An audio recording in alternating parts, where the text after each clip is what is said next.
A lot of news regarding Ohio State today, and Steve Helwagen, Bucknuts.com, our friend, has been dealing with all that stuff with 24/7 Sports. And Steve, just typical slow Monday news-wise with Ohio State, but you got Dwayne turning pro, you got coaching staff changes, Greg Madison in. What is your what was your reaction? First of all, we'll start with the Madison thing. The Michigan defensive line coach, 69 years old, former D coordinator, has been a D coordinator in the NFL. What is your reaction to him joining the Ohio State staff? I think just on the whole, I think this is Ryan Day putting his stamp on the program and getting people that he trusts, that he believes are going to help Ohio State put a quality defense on the field as well. I think he's taken this in an entirely new direction. A lot of people are saying he's blowing it up, which I guess you could make that comment. But Madison is well respected in coaching circles, has experienced both NFL and, of course, with Urban Meyer at Florida and 3 different head coaches at the University of Michigan he's worked for. So he's got that experience. Obviously, you say with his age, it's unclear exactly what his title and responsibilities. I think it still hasn't been clarified at Ohio State, but he and Ryan Day worked together at Florida in 2005, so they know each other, obviously. And I just think that Ryan Day's putting his own stamp on this program and on this defense.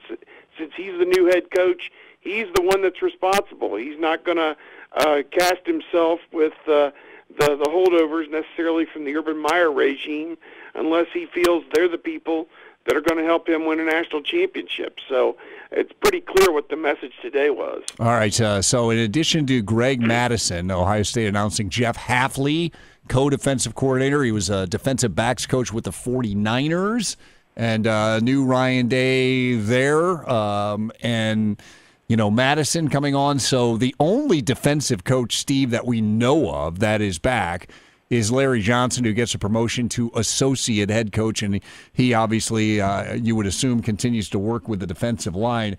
Do you think any other, we know Alex Grinch is gone, Bill Davis we don't know about, but we know they're looking at other coaches. Do you think any other, is Larry Johnson it? Do you think he's going to be the only holdover on that defensive staff? It's just speculation, but I think it is just going to be Larry Johnson. The other two would be Bill Davis and Taver Johnson.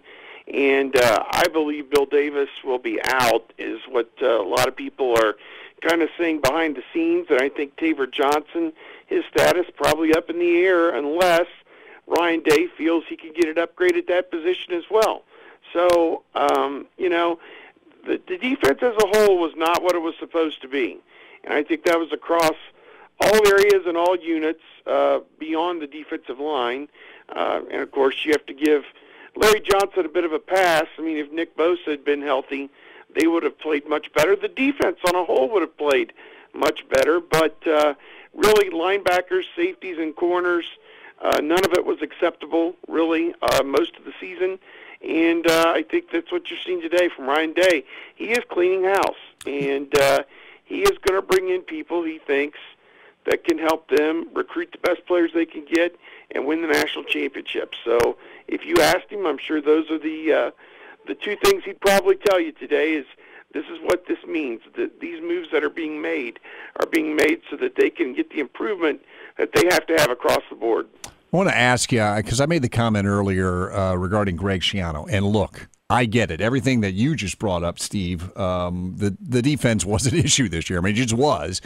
However, I still think Greg Schiano is a really good coach. I'm amazed at the number of people that just wanted to dismiss him. And I get it. Because you'd be an idiot to not examine the defense and say what things went wrong. So I understand that aspect of it. I guess what I'm saying is I don't think Greg Schiano's an idiot. And I feel like a lot of people just think that he's this clueless, behind-the-times idiot. I'm just curious your impression of Greg Schiano's time at Ohio State and your impression of Greg Schiano. Do you think he's a good coach? Do you think he fell short? What is your take? I think he's a good guy. I think he's a good coach. Obviously, his track record as the head coach at Rutgers, he was the only guy who's won there on a consistent basis. I think you have to give him some credit for that. I think that as this season unfolded, it was a very unfortunate situation. First of all, you had several guys off last year's defense who left early for the NFL. So that's the first thing. Then you lose your best player, Nick Bosa, in Week 3. You had Ryan Day as the head coach the first 3 weeks. And as some of these moves have unfolded today, you hear that he didn't like the safeties that Alex Grinch was playing in those first 3 games. You go back to the beginning of the season and some of the big plays that were made against Ohio State. Now the light bulb goes off. Maybe there was friction there. Maybe that explains why Alex Grinch hasn't been retained by Ryan Day. Plus, he had a great opportunity to go down and coach at Oklahoma, so that was one thing. In terms of Schiano, I go back to the Oregon State game. They rip off the 2 long runs, and television catches him walking down, basically to ask Greg Schiano, what am I going to tell these people after the game when they ask me why we just gave up 2 80-yard plays to Oregon State? So yeah. I think that he credited Greg Schiano for helping with his transition. He gave him all the credit in the world for that. But at the end of the day, the defense was not what it was supposed to be. 7 touchdowns of 75 yards or longer, the 2 longest plays in the 128-year history of Ohio State football, came 15 days apart. So, yeah. It's all there. 51 points to Maryland. I mean, we could sit here and debate this all day long. It was dysfunctional. Some of it was the personnel, some of it was the scheme, and obviously behind the scenes, some of it was personalities. Some people just did not get along with one another, and now that Ryan Day has his chance to put his stamp on this program, he's going forward with people that he trusts. Steve Helwagen, Bucknuts 24/7 Sports, working on all these stories with the staff changes today on defense. Dwayne Haskins going pro. Regarding Ohio State's offensive staff, all right, Mike Yursich is in. We know that wide receivers coach Brian Hartline is back. What about the rest of that offensive staff? Are we going to see any changes there? Well, I think some things are still up in the air there. He made some very strong comments about Kevin Wilson and how great he has been to work with when they were out at Pasadena for the Rose Bowl. I would think Greg Studerawa, based on the way the offensive line played at the end of the season, would deserve it. The false starts notwithstanding, man, that was a constant, it seemed, all season long. Yep. They could never get that worked out. You could take Isaiah Prince out of the false starts, but you can't take the false starts out of Isaiah Prince. Yes. It's like J.B. Shugarts back in the day, if you remember. Yes. Yes, they're going to have their own page in the media guide. Yes, for, pre-snap penalties. But at any rate, and then that leaves Tony Alford with the running backs. I have heard of no movement on the offensive side yet, but until something final comes down, he said these are my 10 guys. I guess you just have to wait and see. Yursich sounds like a great addition from Oklahoma State. The quarterbacks that he worked with there, Mason Rudolph was one, and the quarterback that they had this season, both threw for huge numbers. And, we're going to see. Obviously, Haskins won't be around to work with them going forward. It'll be, a 3-man race, it appears, at the quarterback position going into the spring. So, I guess I'll be curious to see if they can maintain anything close to that level of production.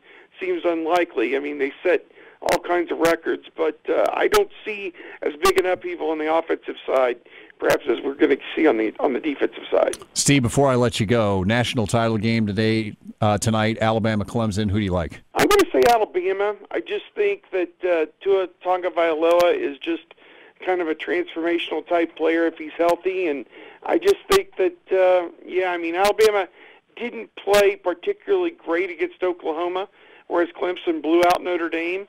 But for whatever reason, I just think Alabama, just all season long, has been at that level, and I just can't see them missing this one tonight. Another opportunity.